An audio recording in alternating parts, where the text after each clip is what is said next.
여러분 반갑습니다. 반도체 오빠 차례장입니다. 저 오전 시간 한번 살펴보도록 하겠습니다. 오늘 보니까 또 뉴욕장을 새벽에 보니 아주 좋더라고요. 다시 또 이제 반등의 모습으로 보여줬어요. 그동안 계속 빠지더니 다시 또 이제 올라가는 아주 그런 멋진 모습을 보여줘서 그나마 다행이다 생각합니다. 그나마 다행이다. 좀 주가 빠질까봐 다들 걱정을 많이 했는데 그래도 다시 또 오르니까 그나마 안도의 한숨을 쉬는 것 같아요. 일단은 뉴욕 증시는 그 8월 셋째 주 첫 거래일에 이제 반등에 성공을 했고 나스닥이 1% 넘게 올랐어요. 넘게 올랐고 다우지수 그리고 S&P도 소폭 상승을 했다 보시면 됩니다. 나스닥은 143.48포인트 올라서 13,788.33에 마쳤다고 하는데 일단 다우가 26.23포인트나 올라서 35,307.63으로 마감을 했어요. S&P 500도 25.67포인트 정도 올라서 4,489.72에 마감을 한 거죠. 이렇게 웅크렸던 기술주가 다시 뛰기 시작한 겁니다.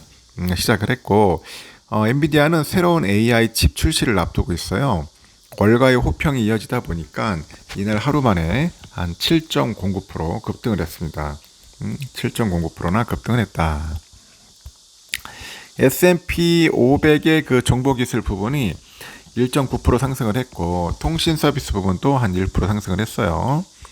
메타 플랫폼이 1.51%, 애플이 0.94, 알파벳 1.28, 마이크로소프트, MS가 0.94% 정도, 아마존이 1.56% 등 이른바 그 마그니피센트 7개 종목이 모두 상승을 했다 보시면 됩니다.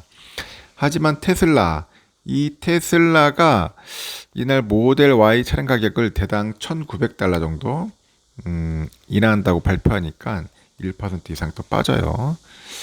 자꾸 차 가격을 내리다 보니까 주가에 영향을 안 좋게 보는 것 같습니다. 악영향을 끼치는 것 같습니다. 국제시장에서는 10년물 그 수익률이 4.194%로 올라섰네요. 채권왕 빌 그로스나 그 제프리 건들락의 예언처럼 5%까지 오를 수 있다는 우려가 나타나고 있다. 그런 얘기입니다. 채권왕이 그렇게 예언을 했는가 봐요. 그리고 정부의 그 발행 규모가 시장에서 하여튼 소화되지 못하는가 봐요. 그러다 보니까 약간 그렇게 나타나는 현상이다. 그렇게 보는 것 같습니다.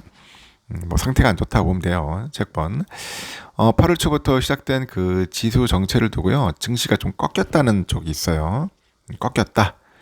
그 랠리 끝에 차익 실현세라는 그런 주장이 맞섰는데 8월은 사실 휴가 시즌이에요.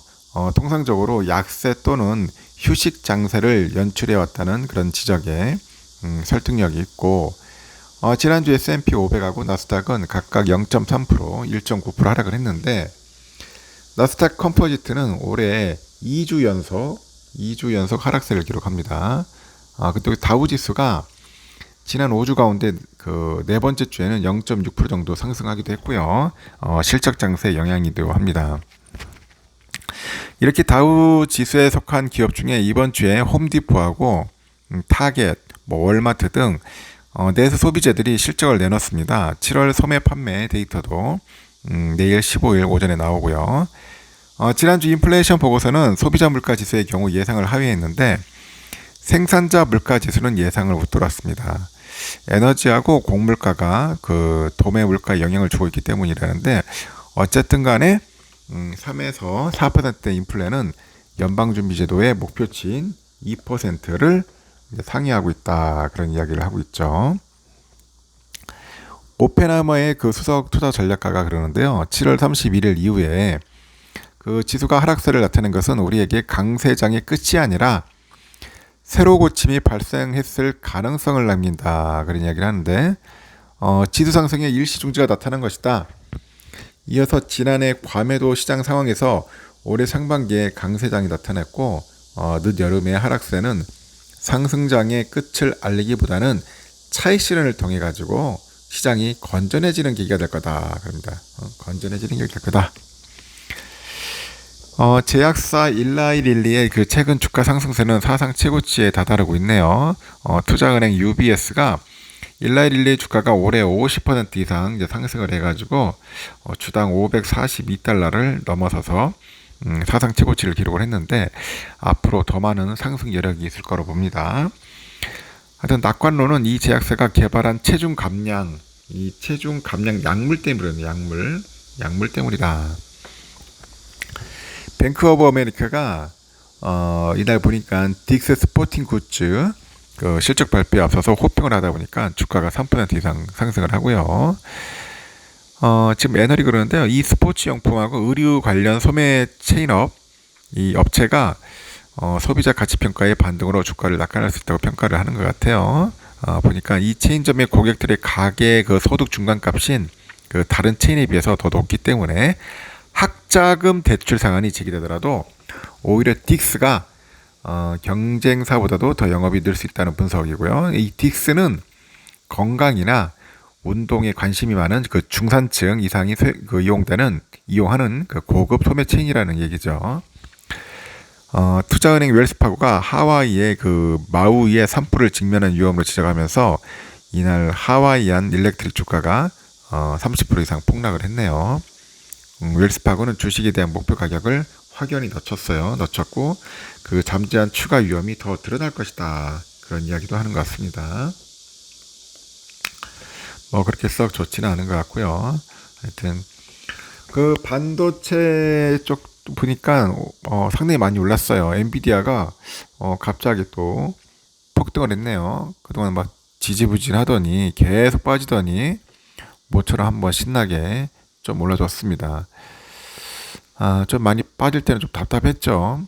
다시 또 이제 올라가는 것 같습니다. 그동안 또 빠졌으니까 조정 받을 때마다 주워 담는 것도 저는 괜찮다고 봐요. 언제 뭐 담을 겁니까? 주워 담을 때 보자. 그동안에 보니까 한 3, 4일 연장 계속 빠졌거든요. 한 10% 정도 빠졌는데, 그걸 다시 이제 복구를 해가지고, 그래도 많이 좀 회복을 하긴 했어요.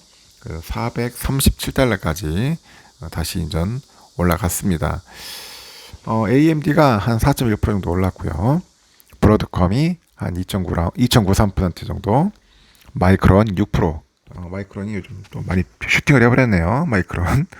그동안 계속 힘없이 무너지더니 강한 상승을 보여줬습니다. 인텔도 2.2% 정도 올랐고요. 텍사스 인스트루먼트 2.58 올랐습니다. 퀄컴이 빠졌어요. 퀄컴 0.5% 빠지고 램 리서치 2.2%, 마벨 4.3, TSMC 1.1 이렇게 올랐습니다. 반도체지 좋습니다. 삼성전자한테도 강한 상승이 한번 올 것 같습니다. 여기까지 하겠습니다. 오전 시간 즐겁게 보내십시오.